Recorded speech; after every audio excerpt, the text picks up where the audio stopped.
tell you all about our History Week story time.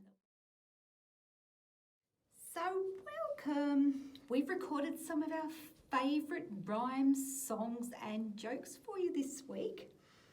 We've been thinking a lot about houses, and when you think about it, a lot of history happens in our houses.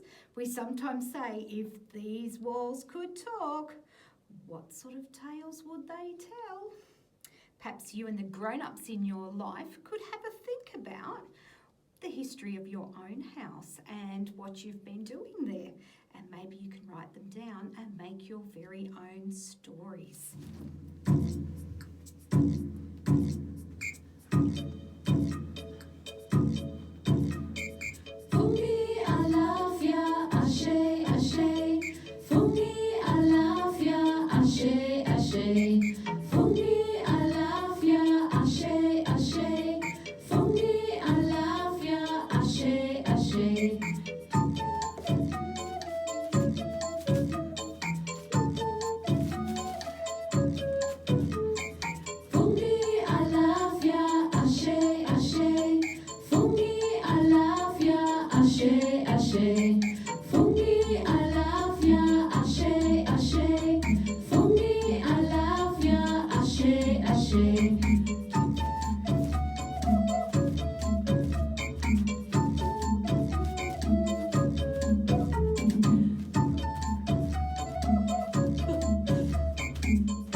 Black sheep, have you any wool? Yes, sir, 3 bags full. 1 for the master and 1 for the dame, and 1 for the little boy who lives down the lane. Mr. Muffet sat on a tuffet, eating his curds and whey. Along came a spider and sat down beside him and frightened Mr. Muffet away. Knock, knock. Who's there? Rufus. Rufus who? Rufus, the most important part of the house. At the End of the Road by Kari Rust.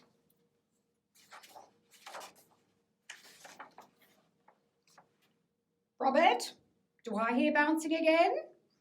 Every summer my brother Patrick and I visit our grandma. Our cousin Robert is usually there at the same time. He stays with Grandma a lot. Grandma has 3 old bikes, and one of our favourite things to do is to explore the town. This is what happened last summer. Look at that whole place. Who do you think lives there? No one. Let's go closer. This is a bad idea, Robert. Look. Hey! Have you ever seen a window break? No, Robert, don't. I don't think Robert really wanted to break the glass. The rock just tapped the window and skipped into the gutter. Suddenly, a ghost! And then we had a problem. What about the bike? Forget it. We should tell Grandma. No way. The next day we had to tell Grandma. Grandma said it was the old Peterson house. Mr. Peterson had been Grandma's favourite teacher when she was a girl, but he wasn't a ghost. I'll take you there after breakfast. You 3 can apologise and we'll pick up the bike. Where is that child? Can you see him? He's hiding in the cupboard there. I think he might be a little bit frightened of Mr. Peterson. We were all pretty nervous. I hope Grandma's sure about that ghost. Come along now. Hurrah! We soon learned about Mr. Peterson's sense of humour.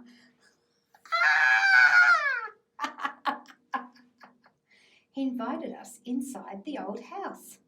My goodness, get down, Robert! It was full of fascinating things, and each one had a story.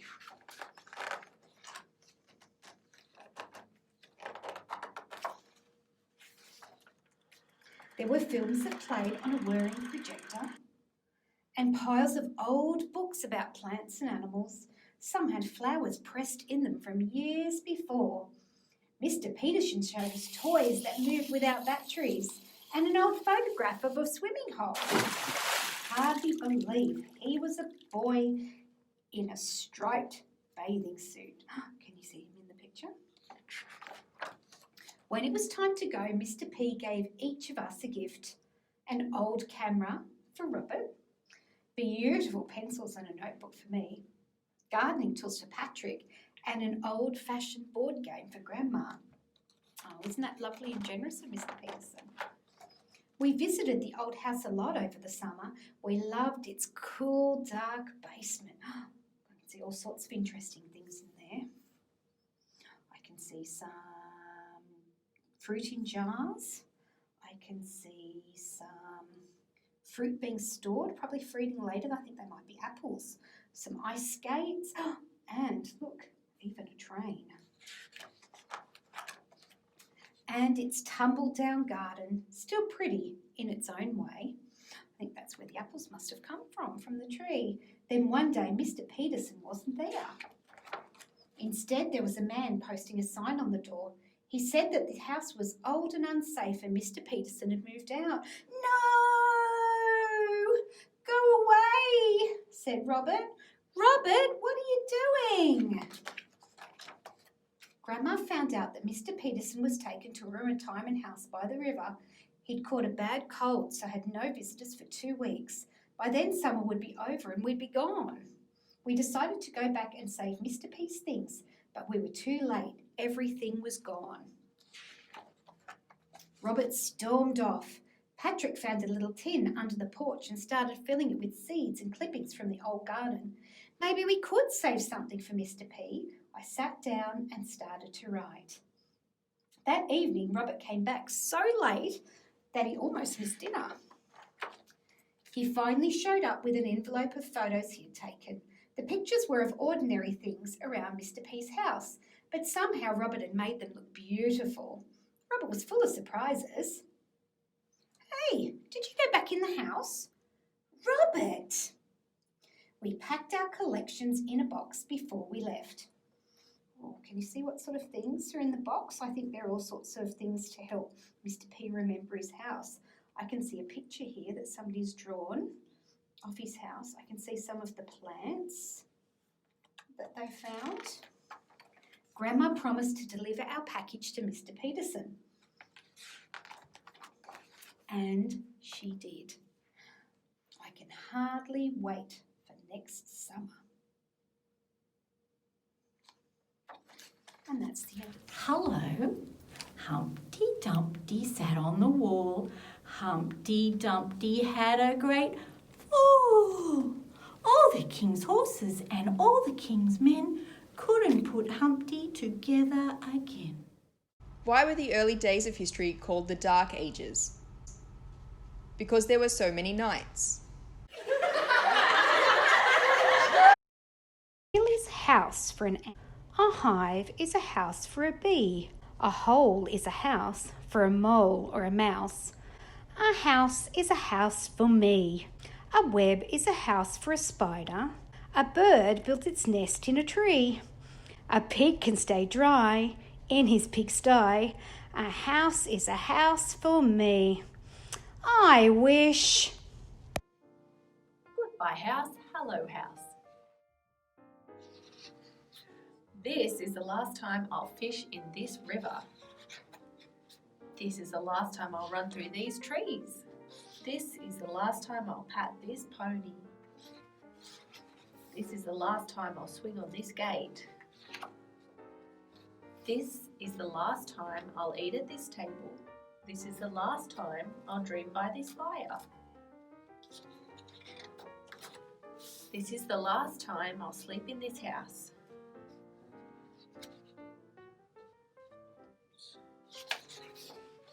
Goodbye kitchen. Goodbye bathroom. Goodbye lounge room. Goodbye big bedroom.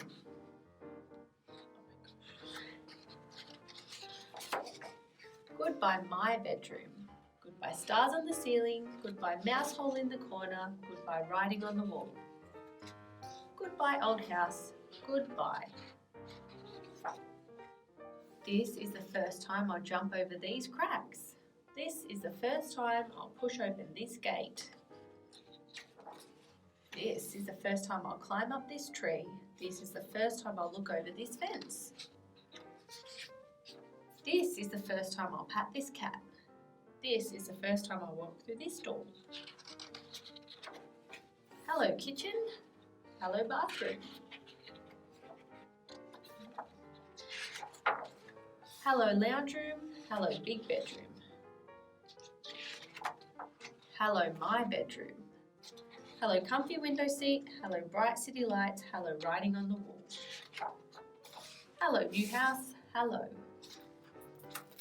Next up, we've got our tongue twister. A tongue twister is kind of like a rhyme mixed with a game. So the challenge is to learn the rhyme and see if you can say it without getting your tongue all twisted and tangled. We've got one of the most famous tongue twisters of all. She sells seashells by the seashore.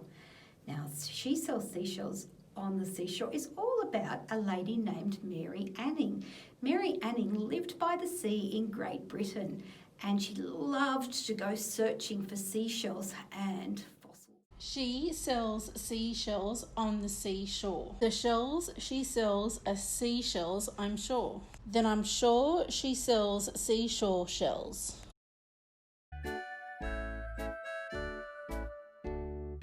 Mary, Mary, quite contrary, how does your garden grow? With silver bells and cockle shells and pretty maids all in a row, and pretty maids all in a row. Let's go hopscotch. You will need some small rocks, one for each player, and some chalk. Let's get started. Ask an adult first, then draw your hopscotch. Let's go over the rules. You can't jump into the square with your rock in it. You have to go over it. So single squares equal hop, and you land on 1 foot. Double squares equal jump, where you land on 2 feet, 1 in each square. Let's go! Throw your rock into square 1. Jump over square 1 into square 2 and 3. Hop into square 4, then jump into square 5 and 6. Hop into square 7 and jump into home. Then turn around, jump and hop back to the start. Don't forget to pick up your rock. Here's a challenge. Repeat throwing your rock into square 2, then 3 and 4, and how far can you go?